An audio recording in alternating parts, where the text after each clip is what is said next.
Hey there, I'm Kayla with Girl Scouts of Maine. This activity is part of our Green Me Up series. We'll be highlighting ways to make a positive impact on the environment using resources wisely, sustainability, and getting outdoors. Today I'm going to talk to you a little bit about fire building.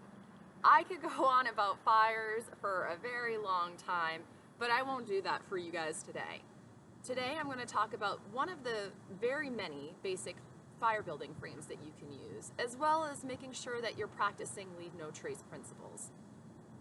Leave no trace principles were set in place for us to minimize our impact on our natural world while still enjoying the outdoors. And fires are a great way to enjoy the outdoors, not only to keep warm and cook our food, but also just for enjoyment with our friends. One of the things that you're going to want to do with any campsite or anything that you're going is make sure that there is a designated fire ring, and check before you go in regards to whether or not you can have a campfire there or not. Today, I'm doing this campfire in an actual fire pit that I have in my yard. So there's not much more that I need to check on this, but when you're building your fire, making sure that you check with the place that you're having it if it's okay or not, as well as following all of the leave no trace principles and fire safety rules. This frame that I have here is a teepee frame, and this is one of the many popular fire building layouts that you can do. This is one of my favorites because it's easy and it covers a lot of surface when you're building it. So if you look here, I don't know how well you can see with the camera, I've put down a platform first of some wood over my already existing ashes. And the wood that I put down here is really just old bark and really thin pieces of wood. And that's so it's going to allow a little bit of air here, and it creates a nice space for when I'm going to start building my teepee. I started building my teepee with wood that I found in my yard, and I followed the leave no trace rules of the 4 Ds.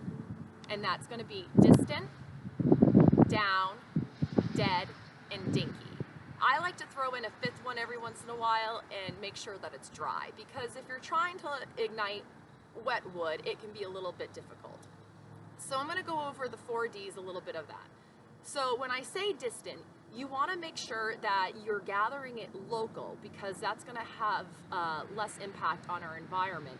But also you're going to want to make sure that you're gathering it from a little bit further distance and not right around the campsite, because we want to keep things as natural as possible. Down. You want to make sure that the tree is already dead and down.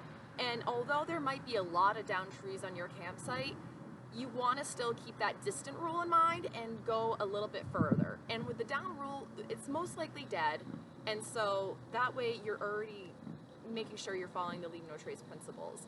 If it's up and it's alive, please don't cut it down. That's not what we want to do. We want to keep those trees alive so we can have that pristine nature that we all enjoy. Dead. You want to make sure that it's dead, because again, like I just said, killing a live tree just isn't something that, is really good for the environment. So let's avoid that altogether.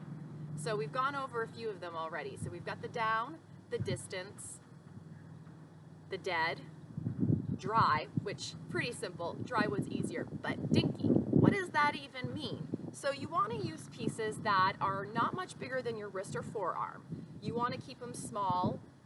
These pieces that I have in front of me, those are for a later use of time. This is for our house fire, but these pieces are great, and anything that's obviously dead.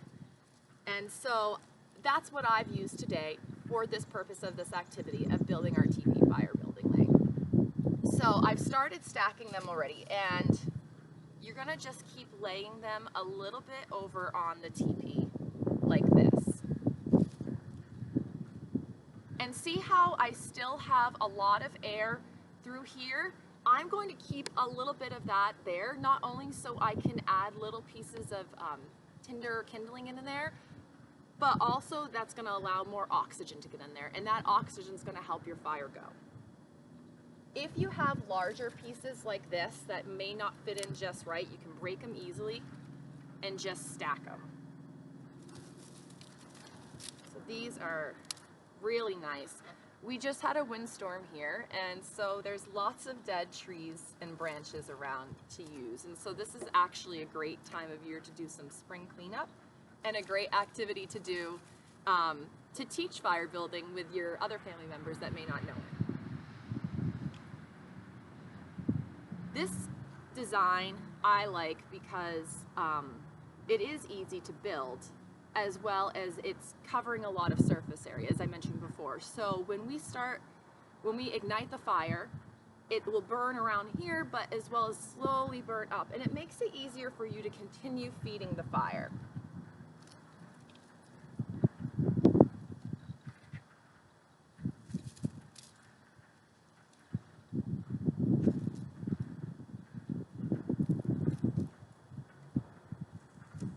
And got a few more pieces I want to add around here.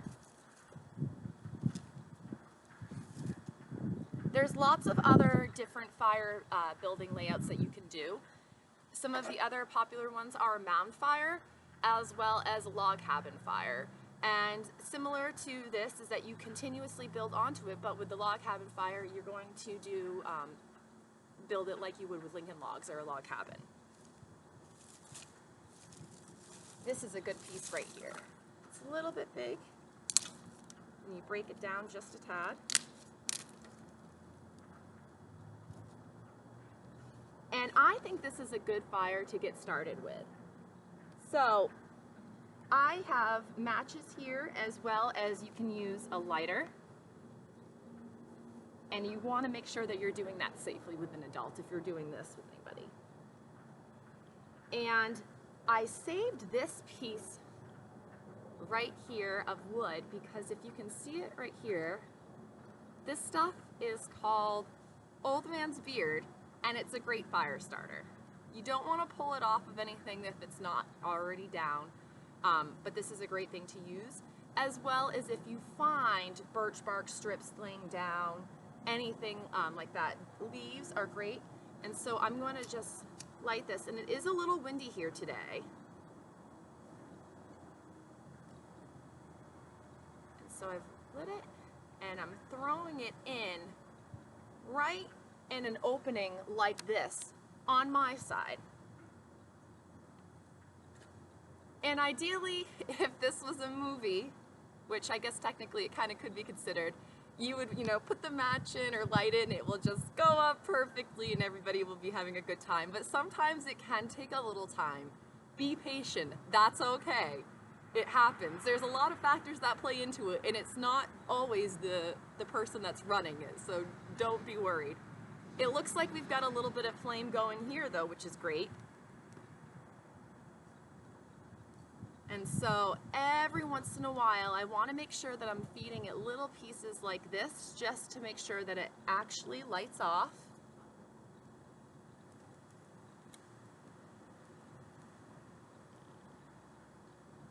But it looks like it's taking. And so this will be good, and as long as you keep feeding it, you should have a great fire to cook over, as well as, enjoy with your friends and keep warm. It is a little bit windy today, so this is nice to keep me warm right now. When you're putting out a fire, you want to make sure that you have some water nearby already, and I have a pond over here too, so if it wasn't, if I didn't have something nearby, you want to make sure that there is something, and like a stream or anything like that. Also, as the fire is going down, any wood that is unused or unburned, start feeding it into the fire so it all burns completely. Again, following leave no trace principles, you want to leave as little impact as possible. So you're going to want to make sure that all of the wood is burned as much as possible. Any ashes that have cooled down, you want to scatter about in the area and put wood back as much as natural possible. It looks like the fire is going, and we've got a little smoke going in my camera, so sorry about that. So some of the things I want to recap to make sure we covered. Let's go over some of the D's that the leave no trace follows. Down, dead, dry, dinky, and do you know the last one?